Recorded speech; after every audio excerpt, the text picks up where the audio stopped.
बिहार के विधायक जल्द ही नए चमचमाते फ्लैट में शिफ्ट कर जाएंगे। सभी 243 विधायक एक जगह रहें, इसके लिए पहले फेज में 67 फ्लैट बनकर तैयार हो रहे हैं।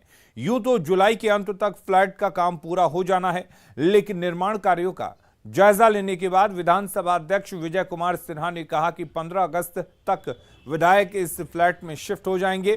काफी तेज गति से काम चल रहा है। स्पीकर ने काम को लेकर संतोष जताया है। उन्होंने बताया था कि जुलाई में हम लोग देंगे,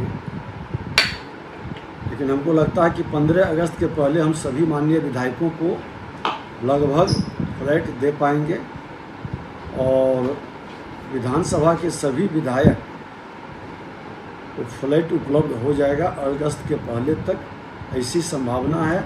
इनका काम काफ़ी प्रगति पर है और थोड़ा बहुत जो अब रोड का डेवलपमेंट है, ये सब चीज़ को वो कर रहे हैं। मधुबनी में न्यूज 18 की पहल से अब लोगों की परेशानी दूर होने वाली है। NH 227L में सैकड़ों गड्ढे होने की खबर न्यूज 18 ने प्रमुखता से दिखाई थी, जिसके बाद इस सड़क की सूरत बदलने की आस जगी है। करीब 10 सालों से सड़क की समस्या झेल रहे बासोपट्टी के लोगों की मुश्किलें अब दूर होने की उम्मीद बंधी है। बिहार सरकार के पथ निर्माण मंत्री ने जहां बुधवार को ही न्यूज 18 से बातचीत में जल्द से जल्द इस सड़क को दुरुस्त करने का भरोसा दिया था, वहीं गुरुवार को मधुबनी में हुई दिशा की बैठक में NH 227L की बदहाली को जल्द से जल्द दूर करने पर भी चर्चा हुई। बैठक के बाद स्थानीय बीजेपी विधायक अरुण शंकर प्रसाद ने सड़क की दुर्दशा की खबर को प्रमुखता से उठाने के लिए न्यूज 18 का आभार जताया। मैं आपके न्यूज 18 को भी धन्यवाद करना चाहूँगा कि इस खबर को आप लोगों ने प्रमुखता से चलाया। ये खबर ग्लोबल खबर बन गया है और आज सभी लोग चिंतित हैं कि वो कैसे होगा। वो सैकड़ों गड्ढा है सड़क में, चलने योग्य नहीं है। मुख्य सड़क है, नेपाल जाने वाली प्रमुख सड़क है। इसलिए जिलाधिकारी से और कल मैं माननीय मंत्री जी से भी इस पर बात किया और हुआ कि नहीं, इमरजेंसी वर्क तब तक मोटरेबल करने का उसमें प्रारंभ कर दिया जाएगा। नवादा में ट्रक ने बाइक सवार 3 युवकों को रौंद दिया। तीनों की मौके पर ही मौत हो गई। घटना रजौली सिरदला स्टेट हाईवे 70 पर सिरदला थाना क्षेत्र के हथमरवा मोड़ के नजदीक घटी। तीनों की पहचान प्रदीप मांझी, सुनीलाल मांझी और संदीप मांझी के रूप में हुई है। तीनों पचंबा गांव के रहने वाले हैं। शादी समारोह से लौटते समय यह हादसा हुआ। ग्रामीणों की मदद से पुलिस ने ट्रक ड्राइवर सहित क्लीनर को गिरफ्तार कर लिया है।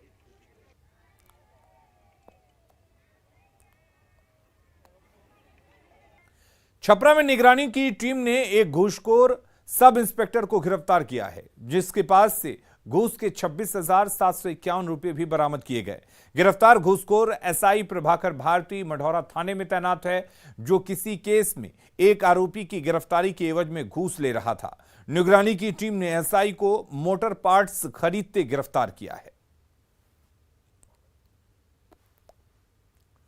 गोपालगंज में ईंट ढुलाई की आड़ में बड़े पैमाने पर शराब की तस्करी का खुलासा हुआ है। पुलिस ने ईंट लदे 2 ट्रैक्टर ट्रॉली से 195 कार्टन विदेशी शराब जब्त की है। साथ ही 3 तस्करों को भी गिरफ्तार किया गया है। पुलिस को यह सफलता गोपालपुर थाना क्षेत्र के सोनहुला गांव में मिली है। पुलिस और उत्पाद विभाग की टीम सोनहुला गांव में गाड़ियों की जांच कर रही थी। उसी दौरान बिना नंबर का ईंट लदा ट्रैक्टर ट्रॉली पहुंचा, जिसकी गंभीरता से जांच करने पर ईंट के नीचे शराब की बड़ी खेप जब्त की गई। एक ट्रैक्टर पर 100 कार्टन टेट्रा पैक शराब जब्त की गई, जबकि दूसरे ट्रैक्टर से 95 कार्टन विदेशी शराब जब्त की गई। गिरफ्तार धंधेबाजों से पूछताछ में बड़े नेटवर्क का खुलासा हो सकता है।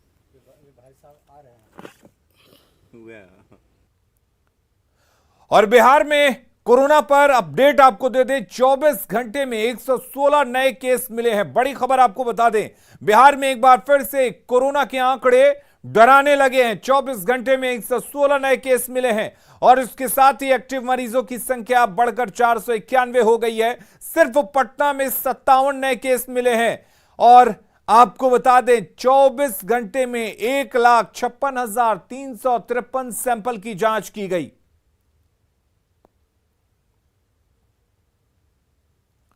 और बिहार में कोरोना की बढ़ती रफ्तार पर स्वास्थ्य मंत्री मंगल पांडे ने चिंता जताई है। ऐसे में ज्यादा से ज्यादा संक्रमितों की पहचान हो सके, इसके लिए जांच का दायरा भी बढ़ाया जा रहा है।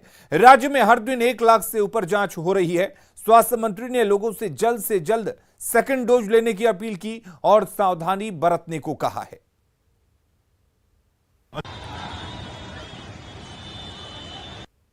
अच्छी बात यह है कि ये जो कोरोना का संक्रमण अभी बढ़ रहा है, इसमें अस्पताल में मरीजों को जाने की आवश्यकता ना के बराबर पड़ रही है।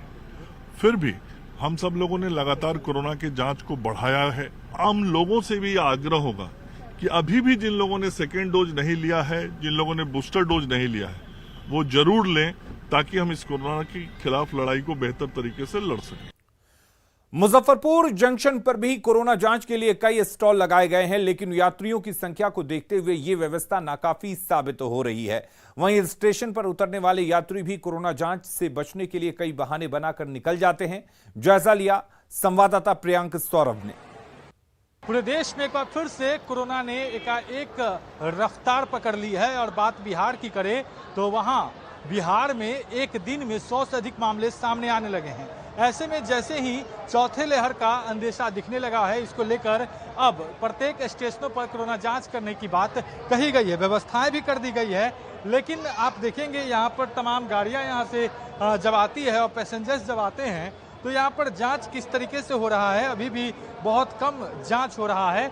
लेकिन अगर दूसरी तरफ की तस्वीर अगर आपको हम दिखाएं तो वह बेहद चौंकाने वाला है। ये प्लेटफॉर्म से निकलने का एक रास्ता है जहां पर यहाँ पर लगाया गया है एक कैंप, लेकिन आप देखेंगे जहां सामने भीड़ दिख रही है वह एक रास्ता है जो फ्लाईओवर से, जो रेलवे ओवरब्रिज का रास्ता है, तमाम प्लेटफॉर्म्स वहां से क्रॉस करते हुए तमाम प्लेटफॉर्म से वह फ्लाईओवर जुड़ा हुआ है। तो तमाम जो यात्री हैं उधर से उतर के हजारों की संख्या में यात्री क्रॉस करते हैं। अभी भी आपको दिख रहे होंगे तमाम यात्री।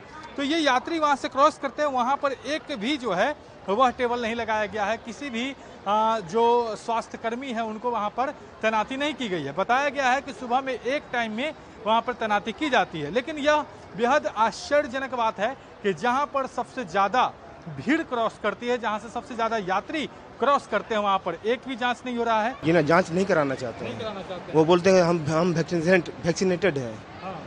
पहला डोज हो गया, दूसरा तीसरा डोज है, क्या जरूरी है जांच कराना? जांच ही नहीं कराते। जांच नहीं कराते हैं। यात्री जो है यहाँ पर रुकते नहीं है, वो जांच नहीं कराते। दूसरी तरफ जहाँ पर बहुत ही ज्यादा भीड़ है वहाँ पर व्यवस्था नहीं की गई। सिर्फ एक दो मतलब कुछ घंटों के लिए वहाँ पर जांच की सुविधा दी जाती है। उसके बाद वहाँ पर से तमाम स्वास्थ्य कर्मियों को हटा लिया जाता है। मुजफ्फरपुर से न्यूज़ 18 के लिए प्रियांक सौरभ।